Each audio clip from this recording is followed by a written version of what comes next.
into the new year, 2021, and you're ready to get out of the gate. Maybe you're starting a business. Maybe you're trying to join a business. Maybe you really want to go forward. How important is your voice to all that? Extremely important. Coming up, I got 3 keys to help you find your voice, to help you discover your true voice. I go in depth in the next episode of the Kingdom Mentor podcast where I share a little bit more of the story behind finding your voice. But to put it just in a roundabout way, I know I was looking for something that had to do with a microphone because I look back at my childhood and I was fascinated with microphones. Don't ask me why. I would, the modern day technology back then was a microphone and a tape recorder. Do you remember that? And this was like real, I was really young. And my dad would bring it home and say, no one touch it. And he'd hide it under the bed and I'd pull it out and pretend like I was Carol Burnett, Walter Cronkite. Where are the Walter Cronkites in media? Oh, I digress. Anyway, I could get going on that one. But it was sports and a microphone. Just kind of was like the story of my life growing up. And then later, I was at a radio station.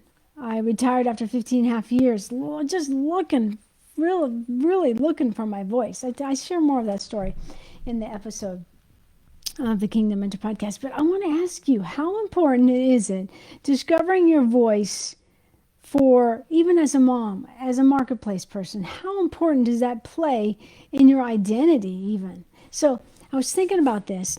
And I was thinking about what are the keys, the real keys to finding your voice. That's my husband back there. He's whistling for me, I hope. So listen. So think about that. So you get a pen and paper. This might really help you. So I was thinking of these 3 anchor points, really, of being able to find your voice. And the first one is real simple. What did you do when in your childhood when you played? What was your play centering around? Were you being a doctor on your dolls? Were you dressing them up? And even this, I asked that question and someone says, well, I had so much trauma in my childhood, I don't even remember playing. You still can incorporate this key and say, okay, what trauma do I need healed from to bring back my creativity? So no matter how this looks for your childhood trauma, you can find help. Find help for that trauma point. That could be the healing, could be the greatest creative point for you to start. Or what did you do as play? You know, I told you about sneaking my dad's recorder. I know I also was really big on tipping over apple carts this way. And I'd stand on top of them and I'd pretend like I was preaching. How many years, decades later, I open up my Apple computer and I share, I talk. So what did you do in your childhood? Now I could go on with this one. And I do on the Kingdom Mentor podcast, episode 152. It's really amazing if you look back at what you love at your childhood and how that goes into your adulthood. And next thing you know, you're doing something very similar than what you used to play as. I know I've heard a lot of podcasters who say they did just that. They got their tape recorder out and they pretended they were hosting shows. I don't know, I'm just fascinated by that. Here's the second one, and I think this really comes to your purpose. It comes to your heart. You know, if your DNA, it has a song attached to it. And it's a song of healing and hope. This is it. Who do you love to help? What makes your heart so happy when you serve and help someone? Like, I get so excited when I see and help people walk through transformation from darkness into their true identity. I love to serve people in creating podcasts. I love the technical stuff. But more than anything, I just love to see people find their voices, like a real big one. So think about that. What did you love to do in your childhood, and who do you love to serve? I think God's put it in all of us in our DNA to really want to serve and make a difference in people's lives. Sometimes we think we're just not enough. You're enough. Sometimes we think, well, I don't have a voice. I don't have a platform. Just finding your voice creates the platform that God wants you on. You start finding out what you love to do in your childhood and who you love to serve. A lot of times who you love to serve comes out of the overflow of your intimate relationship with Jesus. So you don't even have to think about who you love to serve. It just, I mean, as a mom, you love your children as they grow. So that's so much of your voice in raising your children into adults. So who do you love to serve? The third one is just real simple. Show up. Yeah, show up walking in your dreams. Show up and going forward. Don't let it, imperfect action is better than no action. You want to start that podcast, you want to start that live video, and you're so afraid. Show up. Showing up can be messy as you learn, but it's okay. Showing up in your dreams could be the very trigger that lets you go forward. So excited about that. Show up. There's a lot of excuses, like an imperfect action is better than no action. I love this quote, an excuse is a well-planned lie. But you know what? We've been wired. This is so cool. I read this somewhere. We've been wired to desire transformation. Sometimes in finding our voice is the greatest transformation we'll ever experience. As we look back on our childhood, as we realize, hey, there is someone I want to serve. As we realize, yeah, I want to start that business. I want to start that opportunity. I want to step forward. Show up. So crucial. I have a friend of mine. Her name's Grace Morrison. And I love how this woman of God shows up. She's got 3 kids in the midst of being mom, in the midst of working. She shows up every Friday for a live video called Grace Unfiltered. And it is unfiltered. Some days she may be showing up from her bed because it's been a long week, but she'll show up and she'll speak truth and she'll encourage people. I love that. I think that is so awesome.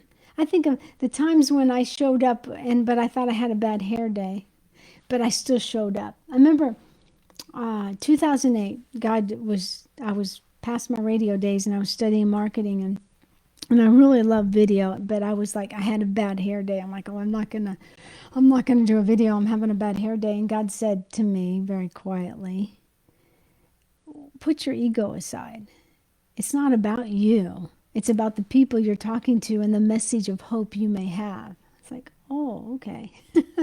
Messy hair day or not. I thought, I will determine to show up. And then about a year ago, I got this really bad haircut and I didn't show up for a week.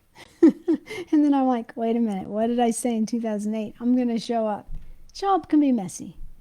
And you put these factors together, next thing you know, you're walking in the true destiny of who God's called you. You think about that childhood. Okay, I had trauma. Instead of thinking of something I played, all I could think of was trauma. So I'm going to get healing from my trauma. I have an episode on Kingdom Mentor Academy that is so powerful. Linda Riddle shares about how she got free of 27 years of trauma. Anyway. Or maybe your childhood, you're like, I did used to always do that with my dolls. I used to try to create dresses for my dolls. I'm crafty. I need to do something with that craftiness. This is the bottom line. Your voice and the impact you can have is so important. As you go into this Christmas season, I just pray you'll keep that in the back of your mind, those 3 questions. What did I love to do when I was a child? Who do I have a passion to serve? And show up. I really believe that God is looking for you to rise up in your identity, from your identity. This isn't a striving thing. This is totally abiding. This is going forward with purpose by showing up out of obedience to what God's put on your heart. Obedience isn't a bad thing. It's a good thing. Realizing that whatever I'm going forward, God is more than enough going to give me the grace. He's going to do exceedingly abundantly more than I can imagine. And I'm going to go forward. I love this quote. Can I share this? It's scholar N.T. Wright says this. What you do in the present by painting, preaching, singing, sewing, building hospitals, digging wells, campaigning for justice, writing poems, loving your neighbor as yourself will last into God's future. These activities are not simply ways of making the present life a little less beastly. They are part of what we may call building for the kingdom of God. I was thinking about this, the 3 keys, in light of your purpose. And I'm just thinking of this because I wrote something down this morning. I've been sharing a lot from Jack Taylor. He's a preacher of age, quite a bit of age now, but he used to he led a movement of the Jesus movement even way back in Van Nuys, California. He said something. He's just been hitting me. I have this little devotional with him. Can I talk about this as far as showing up? Your voice is powerful. Listen to this. Jack Taylor said this. Step out of the working of what man can make and onto the grounds of what only God can create. God's call to take off our shoes is a summons to us, a call to the same barefooted stance of childlike dependence that Moses and Joshua revealed. He wants us to remember and reverence those facts. He who created us is able to deliver us.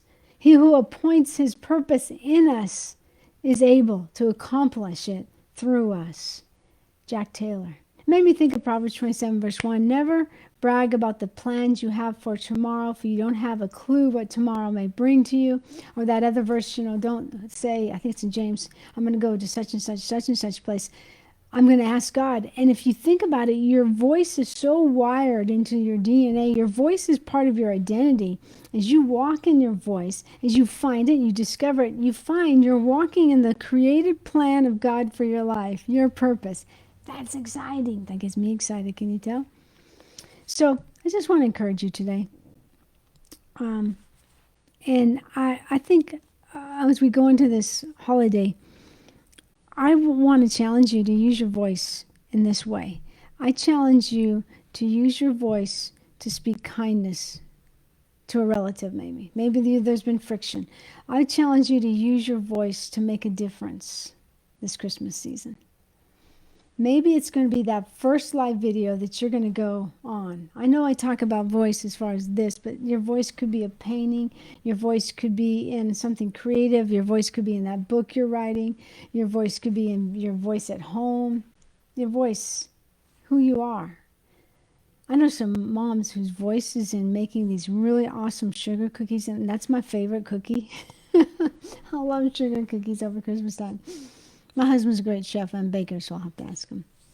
Anyway, the next episode of the Kingdom Mentor podcast coming up this Friday, I'll share in details about these 3 keys. I'll even open up the storybook of my life and show you how I found my voice, then I lost it, and then I found it, and then I lost it. And now to this point where I'm a Kingdom Mentor helping women get unstuck so they can truly find their voice, share their voice, and market their voice from that position of identity. I do this through the Kingdom Mentor Academy, where we dive deep into finding our voice with the rebuild, restore, it's actually repair, rebuild, and restore process. And it's so awesome. If any of them are watching, I salute you guys. You've been so blessing me. Salute to Michelle Archbill. Can I do this? She is stepping out. She stepped out on Instagram. She wrote a book, and she's stepping out on creating a podcast.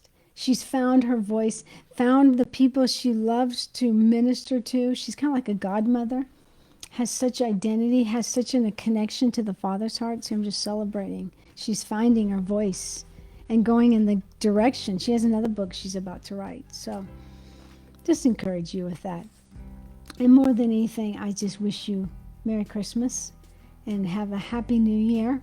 And more about those 3 keys to find your voice coming up in the Kingdom Mentor Podcast, episode 152. If you want to jumpstart on finding your voice, you can go to ikingsmedia.com/get free videos. ikingsmedia.com/get free videos. There's 3 videos about finding your voice when your emotions scream, shut up. Love for you to have that. All right. I really appreciate you, and I look forward to talking more to you at the Kingdom Mentor Podcast. All right.